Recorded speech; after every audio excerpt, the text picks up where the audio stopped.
kee keessatti abdii kutattee tasuma jiraachuun nan barbaachisu jetta taana dogongorteetta. Dhaloonni baay'een waan tokkotti milkaa'uu kan dadhabaniif murteen taane ofirratti fudhatu. Lubbuu isaanii baasu. Miiran taane keessa galu. Sanaaf sana gochuun tasuma nurra hin jiraatu. Jireenya keenya keessatti isa abdanne beenna taanaan, isa qabanne beenna taanaan, isa tirkanne beenna taanaan, isa jiraannuuf beenna taanaan, isa nuuf amaname beenna taanaan, kolkolleen lafarraa kun abdii nu kutachiisuu hin danda'u. Wanti fedhemaaf nutti hin darbatamne, qormaanni fedhemaaf nurratti hin buune, haalli fedhemaaf nun reebu. Tasuma abdii kutachuun nurra hin jiraatu.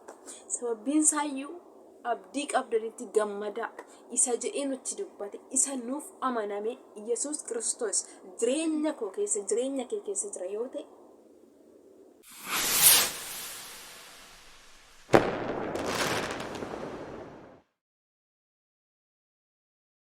ararri jaalalli waaqayyoo karaaf kallattii gola gulantaa jirtan hundumaa irratti isiniif haa baay'atu. Kabajamtootaaf jaallatamtoota hordoftoota Gannii Tuubii akkam jirtu? Fayyaa keessan nagaa keessanii? Ani obboleettiin keessan baay'ee nagaa kooti. Waaqayyo inni nagaa koo baay'isee guddaa kan eebbifame haa ta'u. Nagaan na bira jiru simbira sadessaa dirribitee akka jiraatu abdiifamantii guutuu waaqayyoon biraan qaba.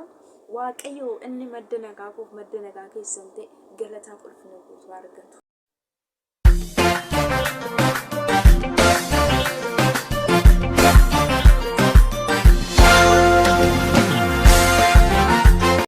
Nagaa kootti aansutiin gidduu kana keessa baay'ee isin jalaa badeetiin jira. Viidiyoo isin hojjetaan ture. Haalotuma tokko tokkotiin qoramee waan hin badeef dhiifama isiniitiin jechuun jaalladha.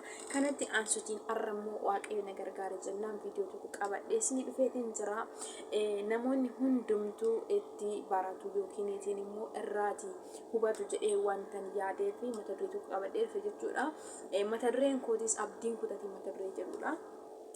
Gara barumsicha kiyyaatti yookiin immoo gorsa kiyyaatti otoo hin ceenitiin dura chaanaala kootiif haaraa warri taatan sabiskiraayib gochuutiin mallattoo nootifikeeshinii fuula dura jiru gadi tuquutiin viidiyoon koo akka durseessan qabu godhaa. Warri immoo maatii koo taatanii jirtan ergaan koo yookiin gorsi koo yoo isinitti kan tole ta'e hiriyoota keessaniitiif sheer gochuutiin obboloota keessan baraaraa jechuun jaalladha. Kanaaf gooftaan hunduma keessan haa eebbisu, eebbifamaa isiniin jechuun jaalladha. Tole egaa mata dureen koo inni har'aa abdii kutiinsa jedhu. Abdiin kutiini jechuun maal jechuudha? Namoonni karaa kamiitiin abdii kutatu? Abdii jechuun maal jechuudha? Waan jedhu kan wajjin ilaallu ta'a. Egaa abdiin kutii yeroo jedhu namoonni baay'een jireenya keenya keessatti milkaa'uu yeroo dadhabnu adeemnee yookiin baranne yookiin hojjanne yookiin karaa tokko tokkotiin gaafa wanta of harkaa qabnu wanta hojjanne sanatti milkaa'uu dadhabnee dhaloonni baay'een abdii kutanna jechuudha.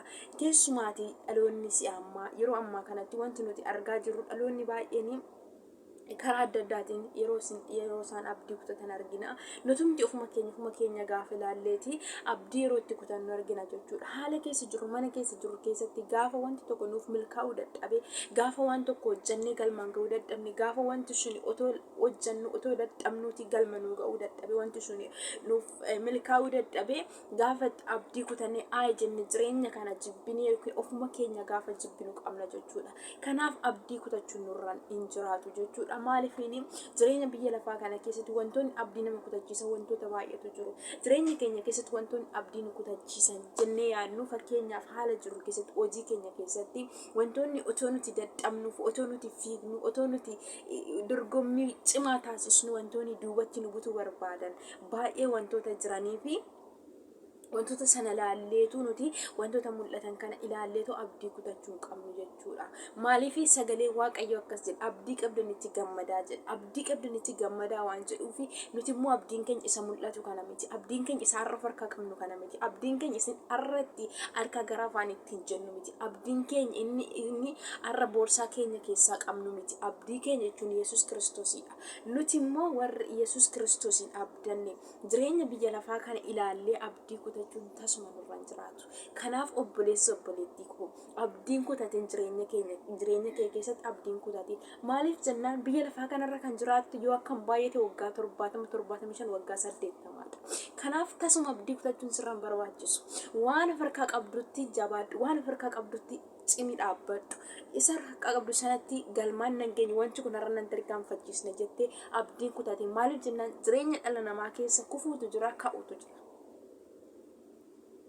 Kanaaf dhalli namaa kufe jechuun achitti hafe jechuu miti. Gaafa kuftu har'a gufattee gaafa kuftu borummoo innarraa kun barumsa sii ta'a. Malee har'a kuftee achumatti hafta miti. Kufuu jechuun achitti hafu miti. Gaafa immoo iddoo kufte sanaa kaatee tarkaanfattee adeemtee galma geesse. Iddootti galma geesse sana dhaabbatteetu iddootti kufte sana yaadatta. Sanaatiif har'a kufe jettee jireenya kee keessatti abdii kutattee tasuma jiraachuun nan barbaachisu jetta taana dogongorteetta. Dhaloonni baay'een waan tokkotti milkaa'uu kan dadhabaniif murteen taane ofirratti fudhatu. Lubbuu isaanii baasu. Miiran taane keessa galu. Sanaaf sana gochuun tasuma nurra hin jiraatu. Jireenya keenya keessatti isa abdanne beenna taanaan, isa qabanne beenna taanaan, isa xirkanne beenna taanaan, isa jiraannuuf beenna taanaan, isa nuuf amaname beenna taanaan kolkolleen lafarraa kun abdii nu kutachiisuu hin danda'u. Wanti fedhemaaf nutti hin darbatamne. Qormaanni fedhemaaf nurratti hin buune. Haalli fedhemaaf nun reeba. Tasuma abdii kutachuun nurra hin jiraatu. Sababbiin isaayyuu abdii qabdanitti gammadaa isa jedhee nutti dubbate isa nuuf amaname Yesuus Kiristoos jireenya koo keessa jireenya kee keessa jira yoo ta'e tasuma jireenyi inni lafarraa inni mul'atee badu kun abdii nun kutachiisin. Tarii har'a barumsatti milkaa'uu dadhabee abdiin kutadha yoo ta'e hojjedhee maallaqa gaa akkaawuntii korra kaawwachuu dadhabee abdiin kutadha yoo ta'e ani siin achi naman ta'u ani hin guddadhu ani hin tarkaanfadhu ani hin adeemu jedheen abdii kutataanaan boruu koos wanti kamuu na gammachiisuu hin danda'u. Kanaaf maal gochuutu nurra jiraata? Haala jirru keessa dhaabbannee isa nuuf amaname sana ilaalaa kufaa ka'aa deemuudha. Namni isa amanameef beeku wanti biyya lafaarraa wanti tokko isa bituu hin danda'u. Wanti fedhe maan taane bituu hin danda'u. Namni isa amanameef hin beekne garuu namni abdii isaa hin beekne garuu qilleensuma dhufee deemutu isa raasa. Jireenyi isaa raafamaa ta'a. Bir'achaa deema. Sodaachaa deema. Abdiin horatu. Shakkaa jiraatu. Shakkaa jiraachuun immoo jireenya namaatiif gufuu guddaa isa ta'e jireenya dhala namaatiif gufuu guddaa isa ta'e shakkaa jiraachuudha. Wanta kanatti nam milkaa'uu milkaa'u. Gaafa shakkaa jiraatte wanta beektuutu si harkaa bada. Wanta itti jiraachuu dandeessutu dura keetii dhokata.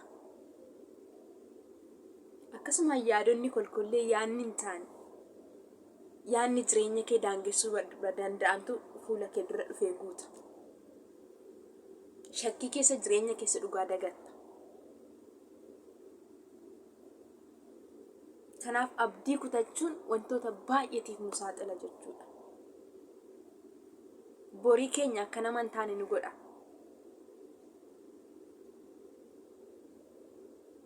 Obsa nu dhorka. Abdiin kutannu immoo yoo ta'e inni har'a na kuffise kun bor akkasitti na hambisne beeka yoo ta'e tasuma jireenya isa mul'atee badutti abdii kutachuu hin qabu. Tasuma wanta har'a na harkaa kufetti abdii kutachuu hin qabu. Tasuma wanta har'a dadhabetti abdii kutachuu hin qabu. Kanaaf obboleettii obboleessi haala jirtu keessa dhaabbattee abdii kutattee jirta yoo ta'e abdiin kutatiin. Maaliif jennaan guyyaan har'aa boru miti. Guyyaan boruu isaas deebi'ee har'a hin ta'u. Guyyaan har'aa kan biraati borus kan biraati. Harriin darbaa borummoo waan haaraa fidee dhufa. Sanaaf tasa dogongortee abdiin kutiin. jireenya kee keessatti isa siif amaname beeki, isa amanamteef beeki. Jabaadhu dhaabbadhu. Qilleensa asiif achi deemu sirraasiin. Wanti fedhaa milkaa'uu baatu. Biyyi lafaa nuuf ergisaadha. Nuti keessummaa biyya lafaarra jiraanna. Galmi keenya manni keenya garuu iddoo biraadha. Sanaaf galma kee beekteetta taanaan jireenya keessummaa keessa jiraattuuf hin dhiphatin. Jireenya keessummaaf humtus hin dhiphisin. Shakkaas hin jiraatin. Wanta hojjettu wanta harkaa qabdu tokko nan danda'a galmaan hin ga'a nan milkeessa jedhitti deema. Shakkaa jiraata taanaan shakkiima keettuu yaada keetti hojii keetti daangaa ta'a gufuu ta'a hin gufattu. Galman geessu hin tarkaanfattu. Borii keessa hojii xiqqoo miti hojii guddaan si milkeessuu hin danda'u. Sanaaf shakkirraa bilisa ba'i. Abdii kutachuurraa bilisa ba'i. Waan har'a harkaa qabdu irratti jabaadhu dhaabbadhu. Kanaaf kan hundumaa akka goonu Waaqayyo nu haa gargaaru.